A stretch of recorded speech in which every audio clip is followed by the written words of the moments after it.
nuevamente reunidos para discutir, para conversar, el perro y el gato. Ellos conviven en la misma casa. Chile estamos en un grave problema. No estamos conviviendo, estamos viviendo en trinchera. Y el tema de hoy día se está discutiendo hace 7 o 8 años. El tema de la AFP. Un gran tema. Pero quiero hacer reconocimiento de la manzana. Porque nos castigó Dios cuando la Eva le entregó a Adán y lo condenó a trabajar. Y esto se debe principalmente al trabajo. Son grandes temas. Vamos a hacer después el tema de la capacitación, el tema del seguro de accidente de trabajo, etcétera, etcétera, etcétera. Vamos a orientarlo al capital humano. Pero hoy solamente la AFP y casi no voy a hablar porque desconozco mucho el tema y quiero aprender de ellos porque tenemos 3 expertos en la materia. Álvaro Gallego, que según él es el que más sabe en Chile, Diego Olivares, dirigente sindical, y el presidente de la Comisión del Trabajo, Undurraga. De la Cámara de Diputados. De la Cámara de Diputados. Don Alberto Undurraga. Y ex dirigente sindical. Dirigente sindical. Ex dirigente. Sí, Ex dirigente sindical. Bueno, el gran tema. Estos temas seguramente se van a tratar las próximas semanas o próximos meses. Seguramente se va a tratar de resolver, aunque nos ha costado muchísimo. Pero yo quisiera partir que no solo deberíamos preocuparnos de las pensiones. Yo que estoy viejo, la vivienda, la salud. Hay que incluir otros temas que sean complementarios, porque si no, la mesa va a quedar coja. Porque no sacan nada si uno tiene recursos, si cae enfermo, es imposible financiar los remedios en nuestro país. ¿En qué este tema está, señor diputado, en la Cámara? ¿Está en veremos? ¿Está en...? Aún no está en la Cámara. ¿No ha llegado todavía? Aún no está. El gobierno había anunciado que lo iba a presentar en agosto, pero el plebiscito lo atrasó. Probablemente en las próximas semanas el gobierno va a estar presentando el proyecto. Pero yo quiero ir un poco más atrás. Llevamos 8 años sin acuerdo en pensiones. Sin acuerdo. Cuando digo sin acuerdo es porque en nuestro gobierno, yo fui ministro de la presidenta Bachelet, y enviamos un proyecto de pensiones. No tuvimos finalmente el apoyo necesario en el Parlamento y ese proyecto no vio la luz. Gobierno siguiente, el gobierno del presidente Piñera, también envió un proyecto de pensiones. De nuevo, ese proyecto no tuvo el apoyo necesario, pasó una Cámara, no la otra. Finalmente, tampoco vio la luz. ¿Quiénes son los perjudicados de no tener un acuerdo en pensiones? Las personas que hoy día no miran la casa, están jubilados, los que están pronto a jubilar, los chilenos y chilenas en su conjunto que no tenemos un buen sistema de pensiones. Entonces, yo creo que lo fundamental ahora es que esta vez sí funcione. Entonces, ¿cuál es mi rol como presidente de la comisión? Mi rol es tratar de construir un acuerdo. Y cuando se construye un acuerdo, cuando hay visiones tan distintas, que algunos quieren que sea 100% capitalización y con un sistema muy parecido a lo de la AFP, y otros quieren un sistema 100% solidario y de reparto, cuando hay miradas tan distintas, todas legítimas en la sociedad, bueno, uno no le puede imponer al otro, entonces tenemos que construir un sistema mixto. Lo que yo estoy proponiendo es que logremos un acuerdo a nivel de principios y discutamos después los números y porcentajes en el Parlamento. 3 principios. Principio de la solidaridad. Hoy día tenemos un sistema que cada uno se raja con sus propias uñas. Entonces, incorporemos el principio de solidaridad. ¿Con quién? Con los adultos mayores que hoy día tienen bajas jubilaciones. Mejoraría las jubilaciones ahora. Y también con las mujeres que tienen 3 desigualdades. La desigualdad que ganan menos, tienen más lagunas. Y finalmente se les divide por más años las pensiones, porque lo que es una buena noticia, tener mayor esperanza de vida, finalmente significa que se le divide por más años. Primer principio, solidaridad. Segundo principio, financiamiento tripartito. Esto requiere más recursos, esto no es magia. No es magia. El Estado pone recursos, antes Pilar Solidario, en el primer gobierno del presidente Bachelet, hoy día se llama Pensión General Universal. ¿Está bien? Las personas, los trabajadores y trabajadoras también ponen recursos. Bueno, falta un actor, que son los empleadores. Entonces, financiamiento tripartito, en eso yo diría que hay más acuerdo que eso avance, ¿no?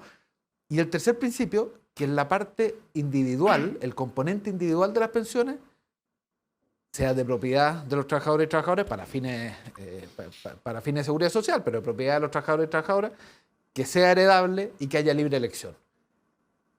Si nos ponemos de acuerdo en los principios, que yo creo que podemos avanzar en eso, después vamos a tener una discusión de los porcentajes, que es otra discusión. pero creo que podemos avanzar. Y ese es mi rol en las 1, 2, 3 o 4 semanas que quedan a que el gobierno presente el proyecto, porque no sabemos a ciencia cierta cuándo.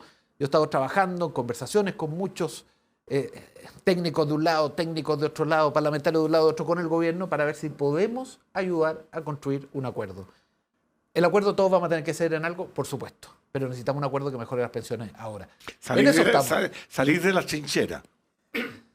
A ver, salir es que... Porque hoy día están en trinchera, sí, ¿no? pero si no han podido llegar a acuerdos es porque nunca se han podido comunicar. Sí, siquiera. pero la trinchera, dicho así, tiene una carga peyorativa. Yo creo que es legítimo que la gente tenga distintas posiciones. No, sí, eso es totalmente legítimo. El punto, Roberto, pero es que yo, si salgo de la trinchera, yo busco la verdad en tu idea. Exactamente. El punto, Roberto, que los sistemas de pensiones no se aprueban por un voto porque son para los próximos 40 años, para los próximos 50 años. Entonces, requieren acuerdos amplios. Y para construir acuerdos amplios, tenemos que ponernos de acuerdo personas que pensamos distinto. Entonces, y como la discusión a veces se traba, pues si es 6, 5, 4, 3 o 2%, si cuál es el rol del sector privado, en fin, como se traba en ello, yo digo, mire, pongámonos de acuerdo en una primera etapa en principios. Porque si estamos todos de acuerdo en el principio de la solidaridad, en el principio del financiamiento tripartito y en el principio de libre elección en el componente individual, oye, damos un paso significativo. Ese es mi rol. Ese es mi rol. Usted, desde la perspectiva que tuviste tantos años en el mundo del trabajo. Quería recordar que el concepto es más amplio. O sea, pensiones, evidentemente, probablemente una de las partes más sustantivas, pero esto estamos hablando de la seguridad social en su colectivo. Es decir, hay que pensar que cada movimiento que se hace en el marco de las pensiones, que involucra, recursos, ya sea propios, ya sea de los empresarios o del Estado, en este caso, hay que pensar en el volumen que eso significa. ¿Sí? Yo creo que una de las razones que probablemente hayan tenido estancada la discusión, bueno, razones políticas también, hay que decirlo, por la visión ideológica que cada uno tenía respecto de qué modelo, desde antes, yo diría, el movimiento de las normas FP, ¿no es cierto? Empezamos a constatar rápidamente que era un sistema que no estaba dando el resultado que todos esperábamos. Yo al menos, o sea, desde que nacieron las administradores de fondos de pensiones, estuve incluso como bancario en aquella época, construimos, no sé si ingenuamente, una propuesta en ese tiempo. ¿Y tenían una AFP? Nosotros creamos la AFP ¿Y libraron? Fue la primera AFP que tuvimos, que fue administrada por trabajadores, que tuvimos solidaridad de mucha gente que habría que decir, los Cardenal Silva Enrique, que nos entregó todo un local del arzobispado, incluso en ese tiempo Navarro, que es el dueño de Sonda, nos pasó, un poco el sistema computacional en la parte operativa, por así decirlo. Pero de ahí a la competitividad con el resto, prácticamente nos hicimos un pescado, frente a un tremendo tiburón. Y eso, bueno, alcanzamos a traspasar algunos activos porque después se lo compró el Colegio de Profesores, y después el Colegio de Profesores se desaparece. Pero volviendo al tema principal que un poco plantea el diputado, es decir, claramente yo creo que el país, o sea, la gente de mayor edad no puede seguir esperando que se le diga, imagínate, 8 años que estamos en una falta de acuerdo del mundo político. Podemos tener no solo lo que está jubilado, con esto, por supuesto, también. porque el sistema es más integral. O sea, eso también se refiere, ¿no es cierto?, a lo que es habitación, a lo que es otro sistema dentro de la seguridad social como un todo. De manera que es un conjunto de cosas. Pero hace urgente que el tema lo tomemos y importante tomarlo ahora con la urgencia que eso requiere. Así es. ¿Tú querías agregar algo? Sí, por supuesto. Mira, yo creo que lo que plantea el diputado Unturraga es esencial. O sea, hay que ponerse de acuerdo en los principios, sin lugar a dudas. No soy tan optimista como el diputado, pero haciendo un esfuerzo necesario... Claro, no, yo también soy optimista, pero va a haber que hacer un esfuerzo importante.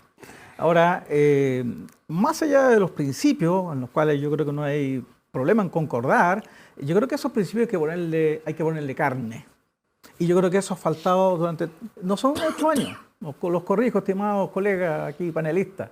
Esto no se ha hecho ningún cambio relevante desde la reforma del 2008.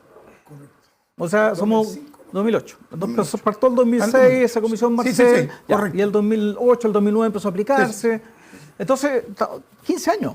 Pero los pilares solidarios, sí, han pero habido esfuerzos para... Es que el pilar solidario, estimado Roberto, el Pilar Solidario lo único que hizo, tuvo un montón de cosas beneficiosas para la población, pero lo único que hizo fue complementar el sistema de FP con, en esa época, la pensión básica y la ley de pensiones, que están incluidos. Déjame Sí, hablar con libertad, perdón. Y no hizo nada, que no hizo nada respecto del sistema de FP, excepto mejorarle y asegurarle el negocio. Porque le voy a dar una pequeña información. Todo el mundo cree que la Superintendencia de Pensiones es la que pone los límites de inversión para la AFP, para los fondos de pensiones. Falso. En esta reforma del año 2006-2008 se creó un ente que se llama Consejo Técnico de Inversiones. Y ese Consejo Técnico es totalmente autónomo. Las personas que lo integran no son consideradas funcionarios públicos, por lo tanto, no están sujetos a la ley 19.980. ¿Son funcionarios de la AFP? No, tranquila. No exageremos. Esta gente hace las cosas muy bien. Entonces, son 5 miembros, uno designado por el presidente de la República, otro designado por las AFP. Entonces uno se pregunta, ¿por qué está la AFP ahí? Si eso se supone que son políticas públicas, ¿verdad? Un señor del Banco Central y 2 académicos.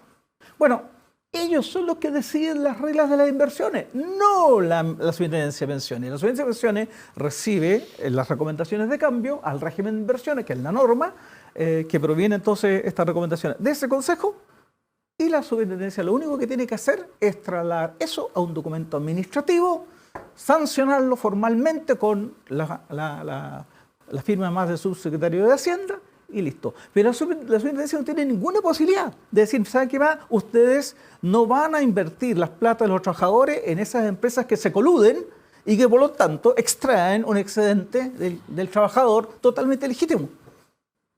O sea, y de hecho, las AFP siguen invirtiendo en todas aquellas empresas que se han coludido. Oye, Álvaro, las farmacias, el papel confort, los pollos, el pero yo he cerdo. escuchado que la AFP de Holanda, creo que en una oportunidad, le hacen la prueba de la blancura a las empresas que se invierten. En Chile no se hace la prueba de la No blancura. se hace la prueba de la blancura. La Bolsa de Comercio instituyó un comité de inversiones que respetan el medio ambiente, la comunidad, ¿verdad? Y la gobernanza.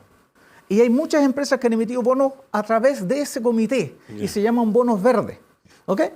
Y que han tenido aceptación en el mercado. Las AFP no forman parte de ese comité, no han querido nunca participar. No les interesa, están en otra cosa.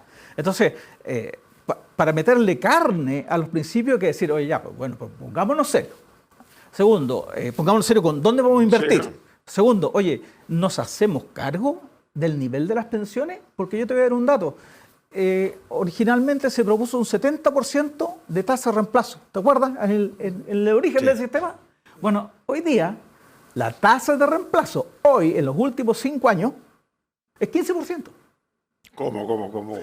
Yo ganaba 100 si y tú 15, ganabas, si tú que hay que ganaste explicarle un a la millón. gente en forma clara. Ok, Porque si no, señor, si usted gana 1 millón y se jubila, en promedio va a recibir un 15% de ese millón, o sea, 150.000 pesos. Naturalmente que va a haber... más y menos. Más y menos, porque va a depender de cuál fue su historia laboral, de su densidad de cotizaciones, ¿verdad? Pero en promedio, 15%. Los varones más, están en la cuadra de 28%, o sea, el varón recibiría 280.000 en este ejercicio de millón. ¿Eso se considera PGU? No, pero estamos hablando del sistema de pensiones que tenemos y no del parche. Okay. Entonces, el sistema de No pensiones... leemos con abreviatura. ¿Qué significa patch? Porque Parche. Te entendí mal. Parche, porque el sistema de pensiones solidarias es un parche que viene al Estado, viene a complementar las insuficiencias del sistema de AFP, de capitalización individual. Pero yo no quiero dejar de señalar y recordarle a todos ustedes, usted señora, porque lo vive. La tasa de reemplazo de la mujer en promedio es de 15%. Si usted compara la pensión mediana con el salario mediano en esta economía, la mujer recibe una tasa de reemplazo de 8%. Son datos de la superintendencia. Bueno, elaborados sobre datos de la superintendencia. Eso Esa es la realidad. Y en términos de plata, la mujer, que ya nuestro amigo Alberto planteó que era un tema grave. La mujer, en términos de platas, ¿cuánto recibe? Su pensión autofinanciada cuando se jubila esta señora, usted señora, a los 60 años, en la mediana, o sea, de la 50% para abajo. 50 lucas, perdón, 30 lucas. Oye, pero- No le alcanza para 1 kilo de pan diario al mes. No le alcanza. Álvaro, Ese pero no es seamos tan negativos. No, pues si no es negativo, No, si no, son no, datos. pero no, po. déjame, no, son Bueno, datos. bueno, si tú no Pero quieres que yo dé los datos, déjame terminar, avísame, pero po. déjame terminar como Avísame. me Entonces retaste a yo no mí, lo digo. que no te deja hablar. Hay que también de reconocer que la mujer vive más que el hombre. Que efectivamente, Ese es son otro 60, gran drama que tiene bueno, este por sistema. eso, hay que reconocer todo eso. Segundo, tiene laguna. Tercero, que históricamente la mujer ha ganado Estimado, menos en sí. el caso particular del Estimado hombre. Roberto, Una serie de estimado razones. Roberto. Entonces, castigar el sistema por cosas particulares a veces es difícil. No, pues si no es particular. No, es todas particular las dentro del mujeres. sistema. Son todas las mujeres. Y tú acabas de mencionar el tema de la longevidad de la mujer, que es mayor a la de los hombres. Y Efectivamente. jubilante. Déjame terminar, por favor, Ah. Roberto, porque si no, no podemos conversar. Mira. Yo No te podemos llegar a acuerdo. No, pero si son Bueno, datos, avanzando. Roberto, Ya, yo te ya. estoy dando datos. Datos, no te estoy opinando nada, tal vez con mi pasión. Con No, que está explico bien, y la esto, pasión puede es ser. bueno la televisión Pero porque ahí respecto te al ves. tema de la mujer, tú muy bien has dicho que vive más que el hombre. Y entonces, cuando se le calcula la pensión, se le, entre comillas, castiga por esa mayor longevidad y su pensión, fuera de todos los demás efectos, recibe un 15% menos. Reciben menos. Y entonces la pregunta que uno se hace, ¿por qué se le castiga? Ah, porque se hace el cálculo de esa manera. Oiga, pero ¿sabe usted qué más? El cálculo separado de hombres y mujeres para pensiones está proscrito en los Estados Unidos de Norteamérica desde el año 1964 por fallo de la Corte Suprema de Justicia. ¿Por qué? Porque esa Corte estimó que esa diferencia se basaba en una discriminación Discriminación. de género. Y desde entonces, las compañías de seguro de Estados Unidos, que son las que entregan las pensiones, no pueden hacer esa diferencia y por lo tanto se mutualiza el riesgo de longevidad. ¿Qué pasa en Europa? Exactamente lo mismo desde el año 2011. La Corte Suprema Europea, la Corte Europea, determinó, sobre la base de ese fallo de la Corte Suprema Americana, que no se podía hacer esa diferenciación. Y aquí lo aceptamos. Y quiero terminar, perdona que me extienda. Resulta que este país ratificó todo ya, el famoso convenio para eliminar todas las discriminaciones en contra de la mujer, el famoso CEDAW. Ya está aceptado. Y por lo tanto es parte de nuestra Constitución. Es un convenio internacional aceptado. Artículo 5º, número 2 de la Constitución. Es parte de nuestra institucionalidad. Y sin embargo, acá todos seguimos felices calculándole a las mujeres sus pensiones sobre la base de una discriminación de género que... Perdona, pero a mí me parece que es barbarie, solamente barbarie, no explica nada. Salud. La manzana. Cuando yo planteo acuerdo a nivel de principios, no es por decir cosas obvias. Porque claro, uno dice, mire, pero que te está hablando puras cosas obvias. Porque resulta que hoy día en el Parlamento hay gente que se opone al principio de solidaridad en el sistema de pensiones. Para plantearlo en las palabras de Álvaro. Hay gente que quiere que la solidaridad solo sea a través de los impuestos, vale decir, más PGU. Y está bien, la PGU, tenemos que aumentar la PGU, hay un compromiso del gobierno de aumentar los 250.000 pesos, yo espero que eso se presente luego en el Parlamento. Pero estamos hablando de solidaridad también en las cotizaciones. ¿Cuál es la de los trabajadores? No, yo planteo no, la de las empresas. Entonces, no es obvio. Tampoco es obvio el principio de libre elección, porque el gobierno actual no lo tenía considerado. El gobierno actual, respecto a la capitalización individual, respecto a los ahorros, más bien pensaba que no fueran las personas las que eligieran, sino que ellos licitaran. Y tendrán su razón y todo, y yo creo que están equivocados. Bueno, pero bueno, por eso no es tan obvio los principios. Pero creo que si nos acercamos y vamos cediendo en ello y nos ponemos de acuerdo en esos principios, podemos llegar a la discusión que nos plantea Álvaro. Porque el principio de solidaridad nos lleva a mutualizar, puesto en términos técnicos, como dice él, pero finalmente a equiparar el cuánto se divide después la pensión en el caso de hombres y mujeres respecto a la esperanza de vida, ¿no? ¿Y eso a quién beneficia? A la mujer. Y eso beneficia a la mujer. Ahora, si llegamos a estos principios también, vamos a llegar a la convicción de que hay una parte que es ahorro Y es una parte importante que alguien tiene que administrar. Entonces ahí tenemos una segunda discusión. ¿Cuál es el rol? ¿Quiénes y cómo se hacen? Porque lo que ha planteado Álvaro tiene que ver con reglas, de cómo se define. Está bien, tenemos que revisar ello. ¿Y dónde se pone la plata? Pero es tremendamente importante. ¿Por qué es importante el ahorro? Porque ¿qué era el reparto? Para explicar a la gente que nos está escuchando. El reparto básicamente es que quienes trabajan con su cotización financian a quienes están jubilados. ¿Cuándo funcionaba eso? Cuando había mucha esperanza de vida, mucha tasa de natalidad y por lo tanto mucha gente trabajando y poca esperanza de vida y por lo tanto poca gente jubilada. Hoy día es al revés. Hoy día tenemos poca tasa de natalidad y una mayor esperanza de vida y por lo tanto eso no alcanza. Eso no alcanza. No alcanza. ¿Tú sabes que eso todavía no opera en Chile? Bueno, de acuerdo, la relación de dependencia sigue siendo sobre 4. Pero estarás de acuerdo conmigo que ha aumentado la tasa, la esperanza de vida, ¿no? Se ha aumentado como en todo el mundo, ¿no? Pero déjame ir más allá. Entonces, por eso se requiere que una parte sea ahorro. Incluso más, en la parte solidaridad es posible que haya algo de ahorro. ¿Por qué? Porque si es solidaridad con las mujeres, que es necesario, vamos a tener que guardar esos recursos para cuando se vayan jubilando. Mi cotización en la parte solidaria se va a tener que guardar para que las mujeres de mi misma generación, al momento de estar jubiladas, puedan recibir eso, y eso es un ahorro colectivo. Pero eso es la parte de solidaridad. Se necesita ahorro. Y entonces la pregunta es, ¿quién hace ese ahorro? ¿Y cuál es el rol de las actuales AFP? Y ahí el gobierno todavía no da muchas luces públicas, en distintas conversaciones hay algunos avances. Yo soy partidario de dividir las funciones. Las AFP hoy día hacen 2 funciones. Hace una función de administración, de atención de público, que es la cobranza, que es la recaudación, que es la atención de público, que es estar en los distintos lugares. Y esa función, a mi juicio, debiera serle un ente público. Tiene además ventajas de costo, porque para los economistas le llaman economía de escala, pero para explicarlo en simple, si hay 4 oficinas de AFP en una ciudad, basta con que haya una oficina de este ente público y eso baja los costos y eso significa que mejoran las pensiones. Esa es una parte. Pero la otra parte, la inversión, yo soy partidario que haya distintos gestores de inversión, públicos y privados, y que cada persona elija respecto al gestor de inversión. Ahora, eso es nuestra idea, lo que estamos planteando nosotros. Vamos a ver qué es lo que plantea el gobierno, porque tenemos que tener un acuerdo en esta materia. Pero lo que es claro es que si hay ahorro, tiene que haber alguien que invierte esos ahorros. Esa es una pregunta que no podemos dejar de lado. No está hoy día en la primera parte de la discusión, pero a propósito de lo que plantea Álvaro, yo quiero plantearlo aquí, ¿no? Y lo que nosotros planteamos en mi bancada, y hemos ido generando acuerdo en ello, es que se divida la industria planteado en términos económicos, o que se dividan las funciones planteado en términos más ciudadanos, que dicho sea de paso, es algo que planteó la Comisión Marcel, que no es alcance nombre, es la misma persona que encabezaba esa Comisión Marcel, la primera de pensiones, después fue presidente del Banco Central y hoy día es ministro de Hacienda. Entonces yo me imagino que tendrá alguna sintonía con esta propuesta.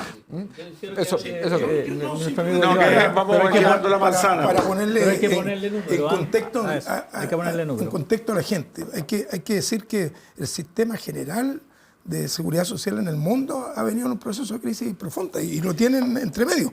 Incluso los más maximalistas que uno podría aspirar respecto a aquellos sistemas extraordinarios, digamos, como los que señalan los convenios de la OIT, por ejemplo. Sin embargo, lo que han ido buscando algunos de esos países es precisamente buscando sistemas mixtos. Yo acabo de tener recién, como se ha dicho aquí, yo estoy en la universidad, permanentemente estamos trayendo, sobre todo en este tema, tuvimos a gente de España, de Italia, de los sindicatos, y de Uruguay trajimos a Ernesto Murro, que es un ex ministro del Trabajo, un gallo bien reconocido a nivel de América Latina y de Hispanoamérica sobre los sistemas de seguridad social, porque probablemente nosotros estamos mirando mucho también lo que está pasando en Uruguay. Y Uruguay no es que precisamente sea un sistema totalmente, o sea, probablemente el que mayor nivel del sector público tiene de control y de participación. Desde luego la participación de los actores, los empresarios, los trabajadores. Que aquí hay que pensar en un sistema, cualquiera que este sea mixto o sea donde participen los representantes de quienes conducen. ¿Cómo hacerlo? Mira, tendrá que ser de una forma también muy sofisticada, porque esto se puede prestar para muchas cuestiones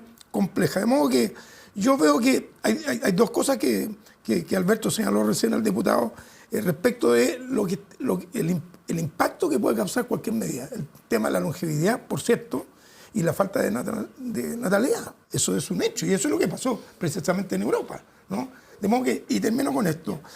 Digo, ¿por qué lo pongo en este contexto? Porque no voy a decir una palabra dura, sino que aquellos que sostienen que hay que volver o hay que imponer un sistema que el control total vaya por parte del sector, digamos, del Estado, creo que se van a encontrar con una realidad. Hay que mirar un poquito lo que está pasando, precisamente el caso de Italia, España, por nombrar dos. Ya ahí a los países nórdicos no los conozco mucho.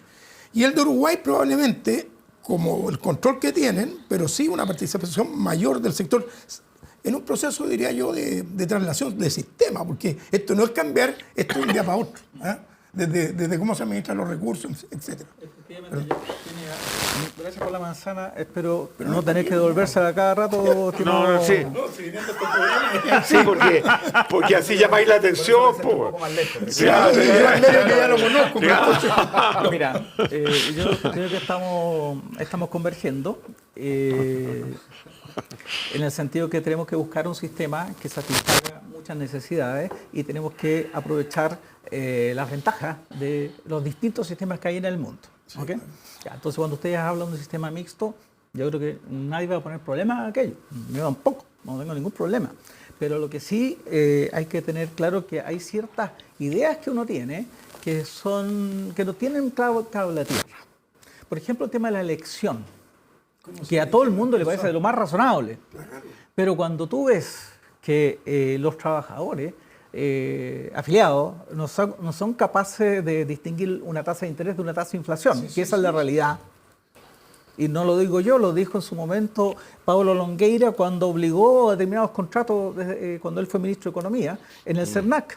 Y le preguntaron un poquito molesto a los empresarios, porque, ¿por qué imponía eso? Y dijo, pero hombre, si el 2% de los chilenos sabe leer un contrato, ¿cómo no va a ser? Tiene que venir del Estado, porque si no, ya. Y pasa lo mismo con las pensiones. La gente no sabe distinguir una cosa de otra y no tiene por qué saber distinguirla. No es una crítica a esas personas. Estoy diciendo no tiene por qué. Porque tienen una escolaridad menor, etcétera, etcétera. Bueno, entonces, y a ese punto además, porque cuando hablamos de esta libertad de elección, estamos hablando, no, es que para que la gente decida dónde van sus ahorros. ¿Verdad? Que suena muy elegante de toda la parrilla, pues. Pero resulta que el 78% de los afiliados hoy día tiene 15 millones de pesos o menos en su cuenta FP. 15 millones de pesos. O sea, eso no alcanza para nada. ¿Ya? Entonces, ir a decirle a ese señor que se está sacando la mugre todos los días en su trabajo, usted que se está sacando la mugre en el trabajo, oiga, usted puede elegir dónde poner estos 15 millones y le empiezan a hablar de tasa de interés, de tasa de inflación. Perdónenme, no tiene ningún sentido de realidad hacer ese ejercicio. Ninguno. Ahora, si usted me dicen, no, pero es que los mayores 60, pues. Bueno, en los mayores 60, 55% tiene más de 15 millones. ¿Por qué es así? Porque no puede ser distinto de cómo se distribuyen los salarios en Chile. Entonces, la propiedad que tienen los afiliados de sus fondos también se distribuye de la misma manera. Muy poquito aquí. Hoy día tenemos 2 millones de personas con cero saldo. O casi cero. Y así. Y en el 80%, ahí están los que tienen 40 millones. Y para arriba. Oye, esto es una discusión que, perdona, sí, que puede ser muy interesante, pero súper académica y súper de toda la barriga. Entonces, yo no estoy de acuerdo. Bueno, Sí. son los datos. Pero, Entonces, ¿qué es lo que hacen? Espérate, ¿qué es lo que hacen los... No, esto no es dato, es un juicio, pero... sí, no. Pero, Que ¿qué es lo que quedan hacen? un minuto. ¿Qué han hecho los países europeos? Que tienen básicamente, esencialmente, sistemas de reparto. Sí. Francia, Italia, España, Alemania. Estados Unidos tiene sistema de reparto. Sí, Japón, el país más longevo del mundo, tiene sistema de reparto. Bueno, pero ¿qué es lo que hacen? Se dan cuenta que hay segmentos de la población que reciben una pensión inferior a la que deberían recibir. Entonces se ha abierto esto que tú has señalado muy bien, un sistema mixto, y se abren lo que se llaman pilares contributivos voluntarios. Sí. ¿Verdad? Está bien. Y eso, absolutamente claro. ¿Quiénes necesitan ese tipo de pilares? Los trabajadores de alto salario, gerentes, etc. Las mujeres, porque con el sistema que tienen normal, van a recibir siempre una pensión menor. Entonces, ok, ocupemos esas cosas, que demos la ventaja a todos los sistemas, pero no vengan a decir este mito que el sistema de reparto está quebrado, porque eso no es cierto. No es cierto. Los sistemas de reparto se regulan paramétricamente para evitar que su quiebra. Ahora, en el caso, y aquí termino, estimado, en el caso español, bueno, es una situación distinta. Todos los españoles dicen, está quebrada la seguridad social. Claro, porque el señor Mariano Rajoy en el año 2012 tenía un déficit fiscal enorme y entonces sacó 70.000 millones de euros del Fondo de Seguridad Social para financiar su caja fiscal que estaba hecha triza porque estaba financiando el rescate de la banca. Entonces, vamos a comerciales, pero antes de llegar a comerciales, denme un solo minuto. Aquí hay unos cuadros de un señor Ramón Marín. Tenemos que también destinar recursos a la cultura. No puede ser un hombre que pinta, que tiene creo que 6.000 cuadros en su casa. Hoy día con el COVID no ha tenido oportunidad de salir a vender sus cuadros, por su edad también puede ser. Y esa persona casi no tiene que comer a veces. Lo digo y porque lo he visto y lo ha sufrido en carne propia. Y son cuadros que perfectamente pueden estar en el living de cualquier casa en Chile. Hago un llamado y seguramente va a salir el teléfono de él para que se dirigen personalmente. Ahí hay otro. Hay 3 o 4 cuadros que son de él. Y vamos a comerciales y después viene Alberto que quiere contestar, el diputado quiere contestarle de alguna manera al que más sabe, porque le gusta así, al que más sabe en Chile sobre AFP. está equivocado.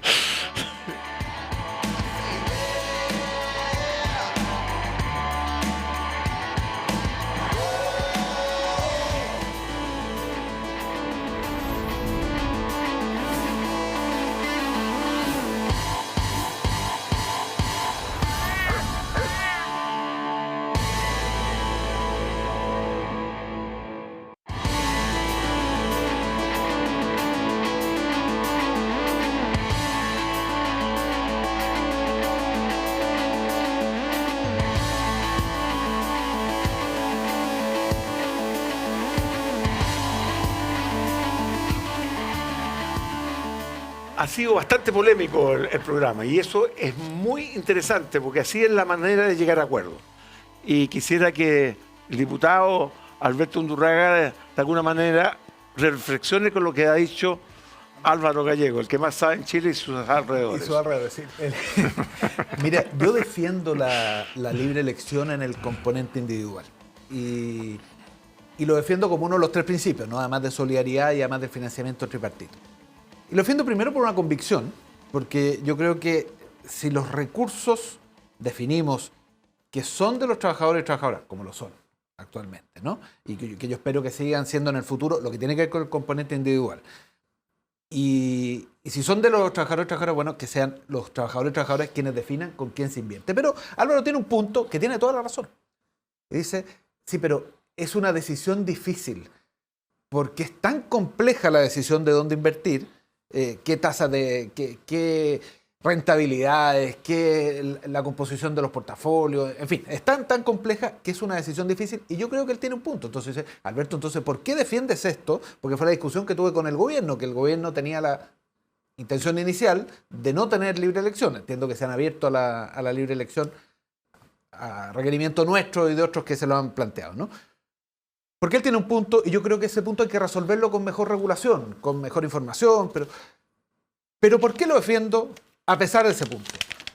Porque el hecho que no haya libre elección y que esto lo maneje el Estado tiene otro riesgo, que también es un riesgo económico. Porque el que plantea Álvaro es un riesgo. ¿Ah? Pero hay otro riesgo, que es que el Estado tome estos recursos y los convierta en reparto. Entonces, si nosotros le dejamos al Estado la parte de administración del componente individual, basado en que podría tomar mejores decisiones porque tiene mayores expertos que las decisiones que pueda tomar la gente, ese tiene un riesgo. Y además, el mismo Álvaro me ha dado la razón respecto a un gobierno de derecha, porque usted va a creer que la gente... Un gobierno de derecha en España tomó los recursos de la seguridad social para financiar otras cosas en el Estado. En Argentina, lo mismo. Entonces, aquí en lo económico, primero yo tengo una convicción, tiene que haber libre elección, porque si los recursos son de los trabajadores y trabajadoras en el componente individual, me parece que tiene que haber libre elección, una convicción. Pero respecto a lo económico, hay un riesgo que plantea Álvaro, es cierto ese riesgo, tenemos que mejorarlo con regulación y con información, porque hay otro riesgo de dejárselo al Estado, que en el futuro, gobierno cualquiera, pueda tomar estos recursos y lo quiera de los trabajadores, lo transforma en algo, lo transforma en reparto, si lo deja en el sistema de pensiones, o lo transforma para pagar otro gasto, como fue el caso de España, que nos acaba de contar Álvaro. Por esa razón yo creo que tiene que haber libre elección en el componente individual. Más allá de la encuesta, porque la gran mayoría de las encuestas lo señala también, pero eso, pero junto con empatizar con la encuesta, empatizar con lo que nos dice la ciudadanía en ello, yo creo que hay razones bien de fondo para, en el componente individual, estoy diciendo en el componente individual, no estoy hablando en la parte solidaria, y estoy hablando para la inversión, no para la administración, en fin. Pero me parece que esa es la razón. ¿Puedo agregar algo y tú que eres más o menos de la misma edad? Esto viene cuando se le subió a todos los trabajadores en Chile el 18, 21, 25% y se le descontaba y le decían un vertito al que no se cambiaba porque queda un saldo de diferencia. Si tú logras que de alguna manera el Estado se haga cargo de esa plata, es una expropiación. Es como si el Estado me dijera, de tus cuentas corrientes te vamos a sacar el 10% y va a quedar en manos propias del Estado. Históricamente es así. Entonces, sería una expropiación porque esa es plata del trabajador que va por ABC razón a una AFP, podría ser un banco, podría ser cualquier otra cosa. Un gestor de inversión que puede ser público también, el trabajador puede optar por uno público. Justamente. Hay muchas soluciones. Muchas soluciones. El 6% lo pone el empresario, teóricamente. Entonces, es totalmente distinto. El 6% puede ser solidario y debería ser solidario, para mi opinión personal. Es una discusión que hay que definirla a futuro, pero históricamente es plata del trabajador el 10%. Sí, eso efectivamente es así, y toda esa discusión que se armó sobre la expropiabilidad de los fondos es una discusión totalmente absurda, pero que se planteó en el ambiente político y finalmente, porque lo instaló la derecha, y finalmente el gobierno tuvo que salir con un proyecto de ley para declarar que los fondos no eran expropiables, ¿verdad? Pero eso es francamente chimuchina, porque tanto en la Constitución del 80, que ahora ha quedado vigente, como en la que se propuso, primero, para expropiar necesitabas una ley. O sea, no es que fuera la voluntad de un funcionario de tercera o cuarta categoría de un gobierno que pudiera hacer eso. Segundo, una vez que se expropiaba, tú tenías que indemnizar con el valor justo o el daño efectivamente causado. En ambos casos significa, si a ti te expropian 1 millón de pesos de tu cuenta de AFP, te tienen que pagar, antes de quitarte ese millón, pasarte 1 millón de pesos. Entonces, obviamente, eso es un absurdo. Además que el Estado, que es el único que tendría esa capacidad expropiatoria, tiene, por definición, la obligación, ¿verdad?, de entregar pensiones, dado que ese sistema privado habría desaparecido. Entonces, ¿qué sentido tiene? Es simplemente chimuchina y no tiene espacio en ninguna parte. El gobierno español, ¿qué es lo que hizo en esa oportunidad? Bueno, el señor Rajoy lo hizo mediante un decreto para no pasar por el Parlamento. Pues. No pasó por el Parlamento. Y con un decreto supremo, como se llama allá, expropió o sacó la plata, ¿verdad? Y ahora es el propio Estado el que está cogotado porque tiene que venir a complementar el fondo de pensiones que está votado a cero. Bueno, pero iba a decir algo respecto al tema de la libertad de elección. Yo no estoy en contra de la libertad de elección. Yo lo que estoy tratando de levantar es el tema de que no esperemos mucho de esa libertad de elección. Va a ser una discusión interesante en los salones, pero el señor que tiene 5 millones de pesos o 15, número que ya dije, ¿verdad?, para toda su vida, lo más razonable es que al señor le diesen un cheque cuando se jubila y chao, y el Estado se hace cargo. Pero yo quiero extenderme en una sola cosa. En Estados Unidos existe una cosa que se llama el TSP. No voy a decir qué significa en inglés porque para qué vamos a enredar a la audiencia. El TSP. ¿Qué es el TSP? Es un organismo público que administra los fondos de pensiones de los funcionarios federales. Los demás funcionarios estatales, todos esos tienen sistema de reparto en cada estado. Bien, ¿y qué hace este TSP? Recibe las plata, las cotizaciones, llama a expertos financieros, que son los mismos de siempre, Vanguard, BlackRock, ese tipo de gente, y licita la gestión de bloques. La administración. Y tienen 10 fondos, 8 o 10, de distinto tipo. Y ese sistema está generando una rentabilidad muy similar a la rentabilidad que generan las AFP, porque en esto no hay magia, ¿no es cierto? Pero la gran diferencia es cuánto cobra ese TSP a los afiliados. En las AFP, la tasa completa, el costo para el afiliado es de 0,8 aproximadamente. ¿Por qué? Porque hay que sumar la cotización que se hace cada vez que un señor cotiza, la comisión que se cobra por eso, que es la que todos conocemos, más las famosas comisiones fantasma. Cuando uno suma todas estas cosas, llega a un 0,8 sobre el total administrado. Y el TSP, como es una entidad pública, no cobra comisiones, po. ¿Y qué hace? Le carga los gastos de administración a los fondos que tiene, es decir, a los afiliados. ¿En qué rango está ese cargo? En los últimos 5 años está entre 0,04 y 0,08. Eso es lo que carga. Pero 10 veces menos. 10 veces menos. Y, no, es que para cerrar, señora, usted que está pensionada y si está pensionada por retiro programado, si usted revisa su cartola, usted se da cuenta que le cobran alrededor de un 1% de comisión. Este es el único país del mundo donde los pensionados pagan comisión por recibir una pensión. Entonces, Oye, pongamos las cosas perdón, porque hay un tema que quedó pendiente del primer bloque, fue relacionado el destino de los ahorros. Ese es clave. No puede ser que toda la plata vaya, el 50% va al extranjero, creo. 50% al extranjero, lo cual es un absurdo. Y el otro 50% queda en 10 empresas grandes de nuestro país. Sí, en la banca. Esos son los antecedentes entregados, y no sé si son efectivos o no, Sí, entregados por la sí. Fundación Sol. ¿Qué piensan ustedes? ¿Eso, va a haber algún tipo de discusión sobre ese tema, diputado? Porque es un tema. Sí, mira, Porque date el poder que tienen el manejar esa cantidad de recursos. lo que nosotros hemos planteado, primero que hay una mayor inversión en Chile, porque son ahorros que en la medida que se invierten en Chile generan efecto económico. Un ciclo virtuoso. Exactamente.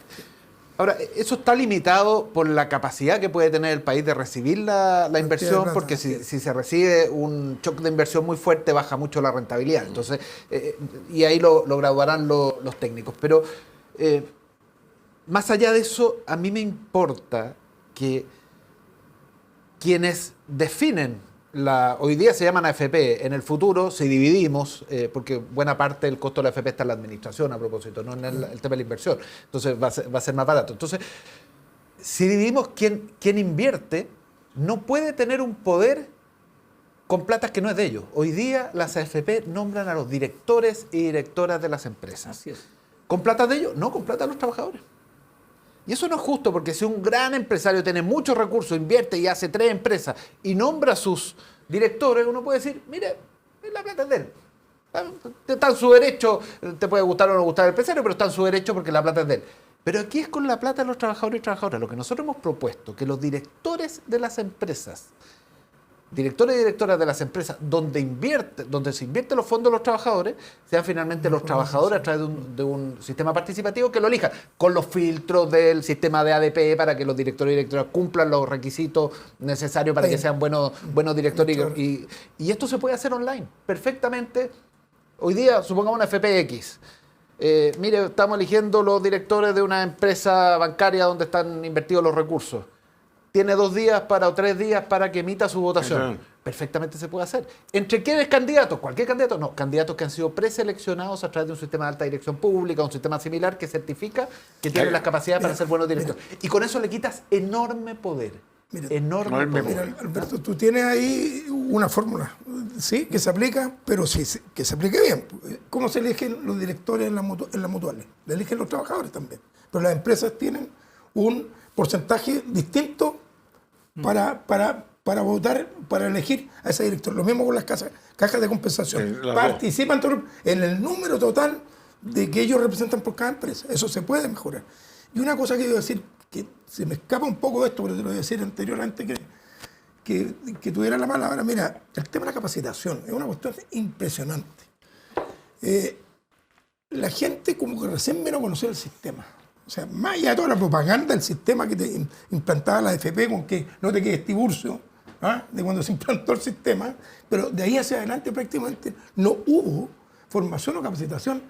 Es más, yo me acuerdo que antes había una materia que se llamaba legislación previsional, que la pasaban incluso hasta en segundo medio o en tercero había medio. Un fondo en que general. Hoy día eso no existe, salvo las carreras que tienen alguna vinculación con el área económica. Pero hoy día, claro, el gobierno, todos los gobiernos anteriores, desde ya hace unos 15 años, 20 años, estaban con disposición de fondos que a través de los sindicatos se podía postular o asociaciones para capacitar a la gente en todo el sistema.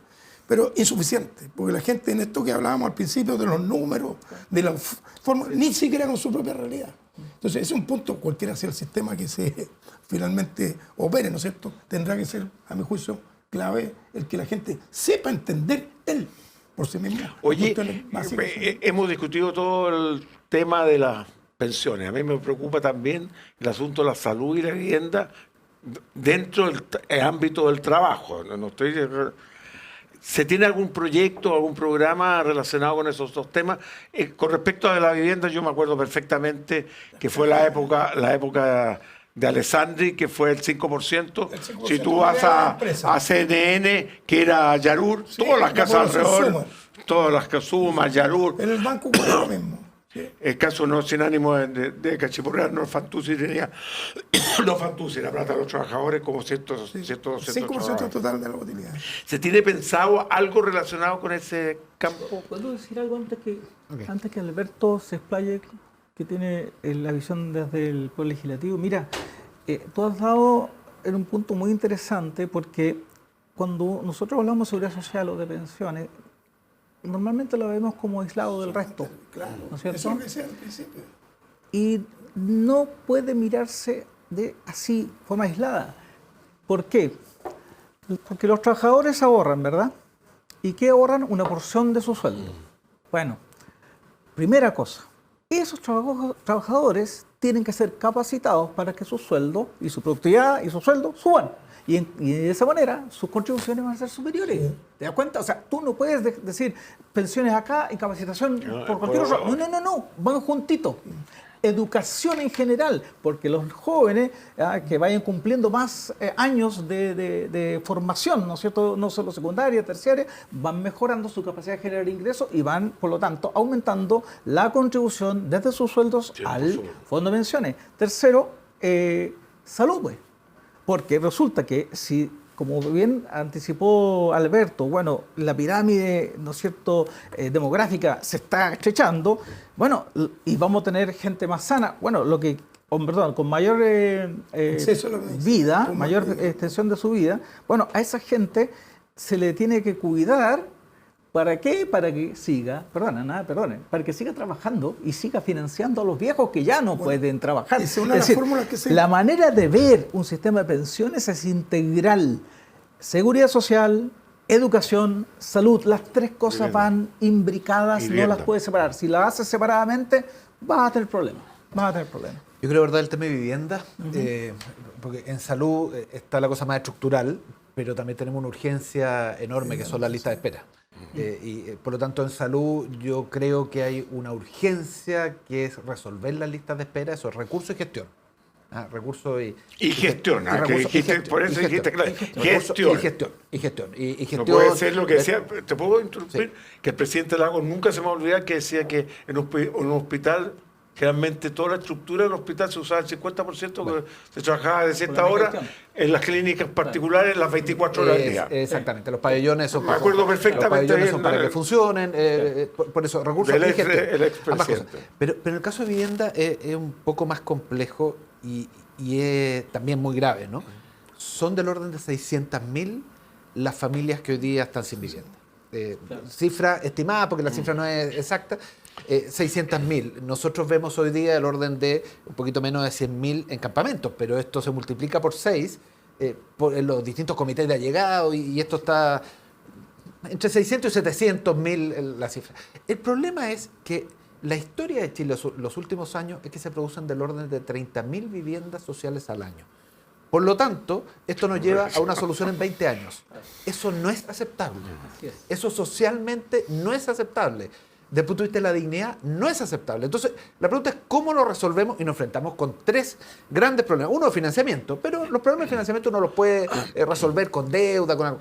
Pero tenemos otro problema, que es un problema de terrenos. No hay terrenos disponibles, lo que obliga a densificar la ciudad, lo que genera un problema en las comunidades. Entonces, y tercero, gestión. Entonces, este es un tremendo desafío. El gobierno ha dicho que va a construir 250.000 viviendas. Es enorme, es multiplicar por mucho lo que se venía haciendo y hay que generar de nuevo la lógica de los acuerdos, un acuerdo para hacer esto posible. Porque de verdad el problema de vivienda uno lo ve en su distrito, en Maipú, en Quilicura, Pudahuel, Estación Central, Cerrillo, Lampa, Colina y Tiltil, la dije todas las comunas de mi distrito, ¿no? Pero uno ve comités en distintos lados que llevan mucho tiempo esperando porque se juntan estos 3 problemas. Y es un tremendo problema social. El problema con el stock está muy... Exactamente. Y además hay que hacerle mejoramiento a las viviendas actuales, a los condominios. Hemos participado en varios de esos. Lamentablemente hemos llegado al final.